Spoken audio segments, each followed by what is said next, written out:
Hello दोस्तों, जानेंगे asthma यानी कि दमा के बारे में। दोस्तों जान लेते हैं अस्थमा क्या होता है। अस्थमा लंग की एक पुरानी बीमारी है जो सभी उम्र के लोगों को प्रभावित करती है।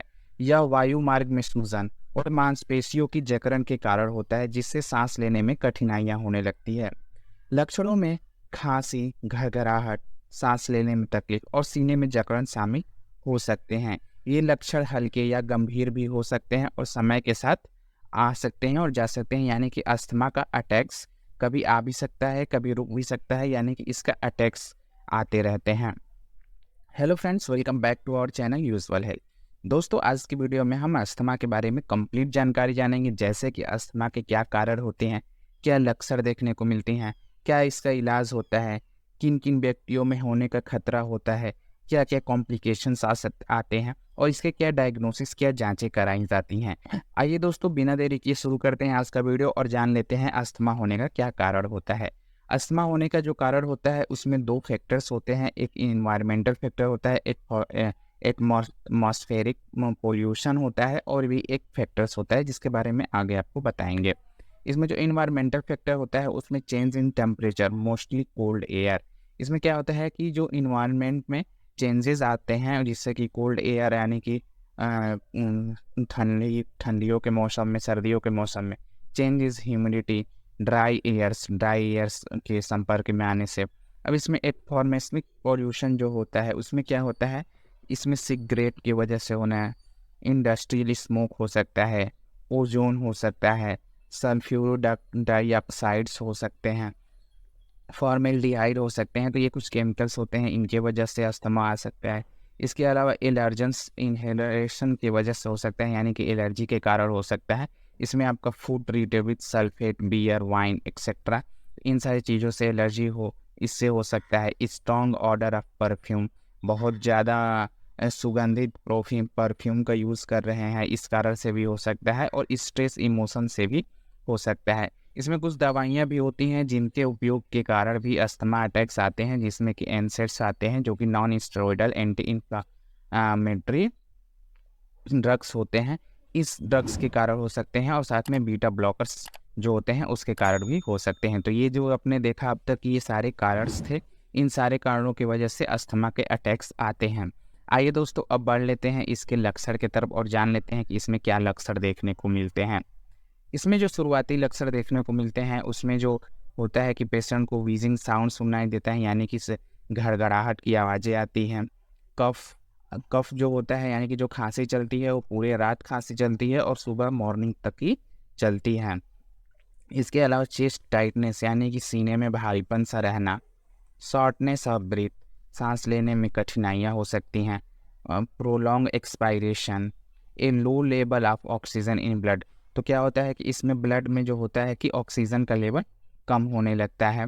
रौंची रौंची एक साउंड्स होती है जो कि इंस्पायरेशन के दौरान या वो जो होता है कि इसमें आवाज़ें सुनाई देती हैं।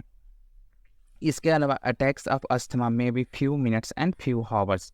इसमें क्या होता है कि इसमें अस्थमा के अटैक्स आते आते रहते हैं जो कि कुछ मिनट या कुछ घंटों तक रहते हैं। तो ये जो इसके लक्षण होते हैं, ये सारे लक्षण जो होते हैं कि अस्थमा में देखने को मिलते हैं। इसके अलावा दोस्तों अब जान लेते हैं हम कि इसके क्या रिस्क फैक्टर्स होते हैं, कि किन व्यक्तियों में यह बीमारी होने का खतरा होता है। तो इसमें फैमिली हिस्ट्रीज हो सकते हैं, यानी किसी को पहले से अस्थमा रहा हो, हिस्ट्री ऑफ एलर्जन, जिसको किसी भी वस्तु से एलर्जी रहा हो, धूल, मिट्टी, पानी या स्मोक, किसी भी चीज़ से उसको एलर्जी रहा हो। पैसिव स्मोकिंग, स्मोकिंग की वजह से हो सकता है। ओबेसिटी, ज़्यादा मोटापा होने के कारण। अर्बन लिविंग, जो लोग बाहर में रहते हैं यानी कि अन्य किसी देशों में रहते हैं, उन लोगों में यह हो सकता है। लो बर्थ वेट, जिन व्यक्तियों का जो बर्थ वेट होता है, यानी कि जन्म के समय उनका वज़न कम रहा हो। और रेगुलर यूज़ ऑफ एनसेड्स, जो एनसेड यानी कि दर्द की दवाइयों का जो रेगुलर यूज़ करते हैं, जिसको हम non steroidal anti inflammatory drugs बोलते हैं। तो इस दवा के जो होते हैं ज़्यादातर यूज़ करने से, रेगुलर यूज़ करने वाले व्यक्तियों में अस्थमा का अटैक आ सकता है। तो ये इसके रिस्क फैक्टर्स होते हैं जिनको यह होने का खतरा होता है। अब दोस्तों जान लेते हैं इसमें क्या डायग्नोसिस होता है, माने कि इसमें कौन सी जांचें कराई जाती हैं। इसमें जो जांचें की रह जाती हैं, सबसे पहले डॉक्टर्स आपके फिजिकल एग्जामिनेशन करते हैं, यानी कि हेड टू टेल आपको एग्जामिन किया जाता है। इसके अलावा आपकी हिस्ट्री को कलेक्शन किया जाता है, मतलब कि आपकी सारी हिस्ट्री कलेक्ट की जाती है। स्पायरोमेट्री एक होता है जो कि मैं आपको पिक्चर में शो करा दूंगा, इससे जांचें की जाती हैं।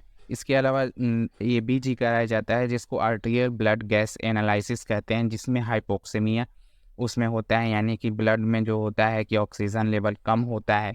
इंक्रीज PCO2 एसिडोसिस होता है, इसमें क्या होता है कि कार्बन डाइऑक्साइड की मात्रा बढ़ी हुई मिलती है। इसके अलावा क्या होता है कि चेस्ट एक्सरे कराया जाता है, जिसमें आपको हाइपर इन्फ्लामेशन ऑफ लंग्स, तो चेस्ट एक्सरे में क्या होता है कि आपके लंग्स में जो इन्फ्लामेशन होते हैं वो देखने को मिल जाते हैं।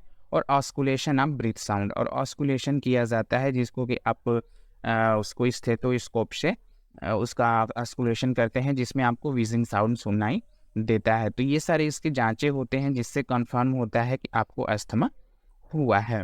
अब दोस्तों सबसे महत्वपूर्ण पार्ट की तरफ बढ़ लेते हैं, इसमें क्या क्या कॉम्प्लिकेशंस आ सकते हैं, यानी कि जिन व्यक्तियों को अस्थमा हुआ है उसमें क्या क्या कॉम्प्लिकेशंस और सारी बीमारियां हो सकती हैं। तो इसमें रिस्पायरेटरी फेलियर हो सकता है, यानी कि सांस लेने में बहुत ही दिक्कत हो सकती है, या तो एवं सांस लेना व्यक्ति बंद कर सकता है।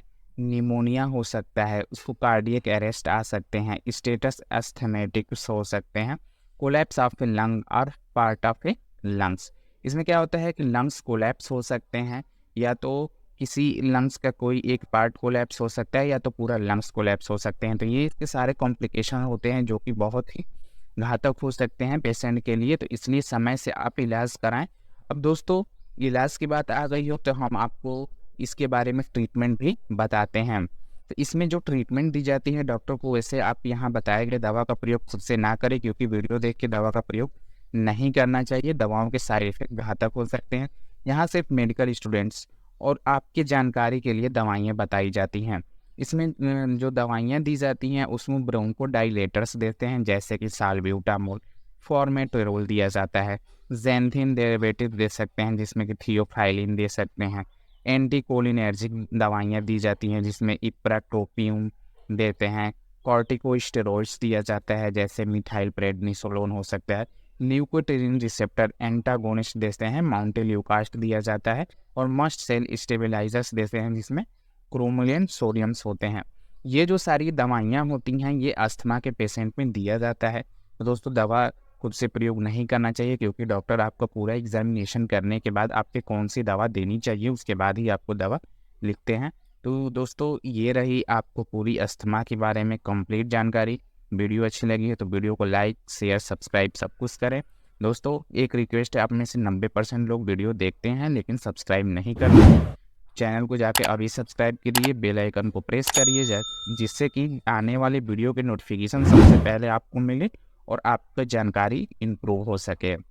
धन्यवाद दोस्तों, मिलते हैं नए टॉपिक के साथ नए वीडियो में।